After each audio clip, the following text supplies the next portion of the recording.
on this particular event. And I'll be happy to have also Ambassador Cruz address also any questions that you may have. So we might want to say a few words. So thank you very much, Mr. Assistant Secretary Leder. And it's a wonderful afternoon to see this donation from the British government of 415,040 doses of the Oxford AstraZeneca vaccine arrive here in the Philippines, and provide the opportunity for more people in the Philippines to have the opportunity to get vaccinated. And as we have all agreed, in our long-standing partnership between our two countries, none of us are safe until all of us are safe, and we have a very important shared objective in ensuring maximum access to vaccines and making sure as well that once vaccines are delivered, that they are deployed and administered effectively. And I'm delighted again that we've been able to work together, the United Kingdom and the Philippines, to really support the effective deployment and administration of vaccinations so that the shots get from the lab into the country and then into people's arms, which is where we want them to be. That's all I'll say by way of introduction, but delighted to answer any questions alongside the Assistant Secretary Leder. Thank you. Hello, good afternoon. I'm Christine from Philippine News Agency. My question is for the Ambassador. Sir, what's your observation so far on the Philippine government's response on this, on addressing the public health crisis?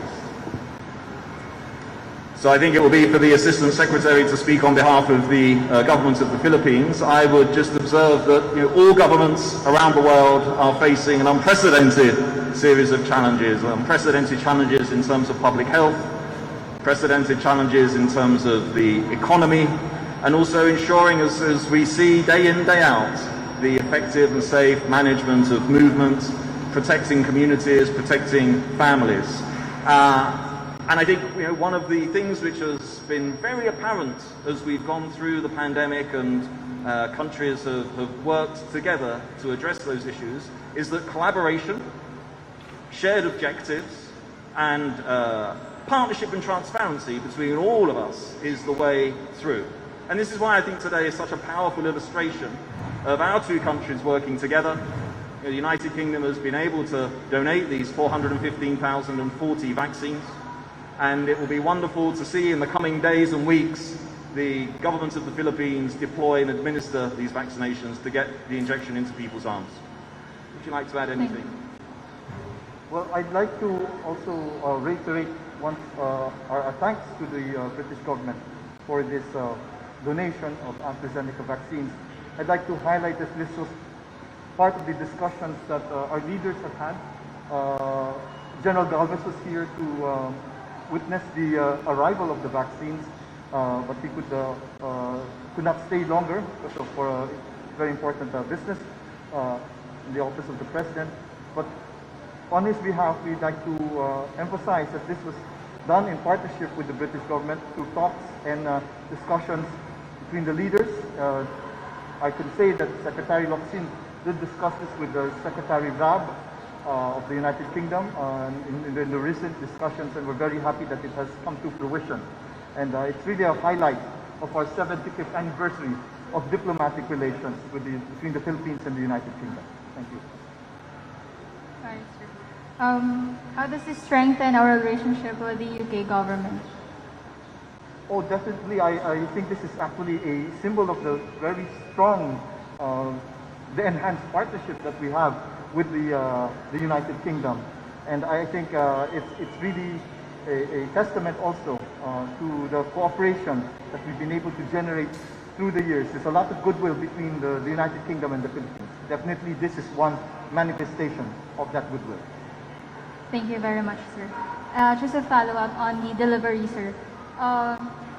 The UK government has promised 100 million vaccines for the developing countries. And after this arrival, can the Philippines expect more? So I think you'll have to await further announcements, but you're quite right. The British government committed to donating 100 million doses of vaccine by June of 2022, and that was the commitment that was made around the time of the G7 summit in the United Kingdom. The donation today, the 415,040 shots, are part of that first tranche, the 9 million doses, which are part of the first tranche of the donation, as announced by Foreign Secretary Raab in recent days. So there'll be further announcements about the distribution of the remaining vaccines until we get to that 100 million total, which we've committed to achieve by June of next year. That's all from me. Thank you very much for the donation, sir. Thank you. For the Rod Lagusad from PTV4, a question for Ambassador Cruz. Sir, with this donation, more than 400,000 doses of AstraZeneca, just want a clarification, sir, if this is part of the 4 million donation of the AstraZeneca directly to the country, or is this a part of the donation of the UK government through COVAX facility? So there are multiple routes through which the Oxford AstraZeneca vaccine is reaching the Philippines, and we have colleagues from AstraZeneca with us today who have been instrumental in making that happen.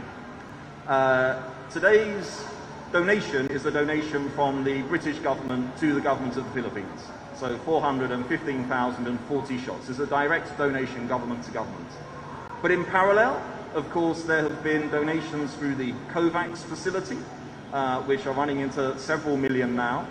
And also, of course, through the tripartite agreement between the LGUs, central government, private sector, and AstraZeneca to bring in significant numbers of the Oxford AstraZeneca vaccine through that route. With today's donation, the total number of Oxford AstraZeneca vaccines which are now in the Philippines is over 7 million shots, which is a very significant contribution to the country's vaccination program. And of course, through COVAX, through the tripartite agreement, those inward supplies, those inward flows of Oxford AstraZeneca vaccines will continue. Sir, just a follow-up. So you said earlier, sir, that we'll have to wait if there will be another batch of donation from the UK government of AstraZeneca doses to the Philippines. Aside from the Philippines, sir, with these 9 million doses, what other countries will receive this donation as additional AstraZeneca vaccines from the UK government? So I'm afraid I couldn't quite hear your question, but in terms of further details about the ongoing donation program, in line with the commitment that we made in June to donate 100 million shots by June of next year, those details will come in the coming weeks and months. And again, where we can share those details in good time and comprehensively, as we've done this time around, we will of course do so. But more details to come. I think watch this space. Thank you. Thank you, sir. Yes, one more. Again, we cannot really thank the British government enough, and I'd like to actually say a tribute to Ambassador Cruz, who's actually finishing his tour of duty in the Philippines. It's a very, very eventful, very successful, very accomplished tour of duty, and we really are happy that we could highlight this with this donation of AstraZeneca vaccines. So we'd like to say thank you very much, Ambassador Cruz, for this wonderful gesture. Thank you very much to the British government for this donation of AstraZeneca vaccine. Maraming salamat po.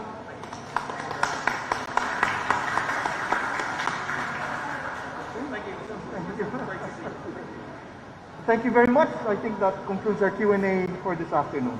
Maraming salamat.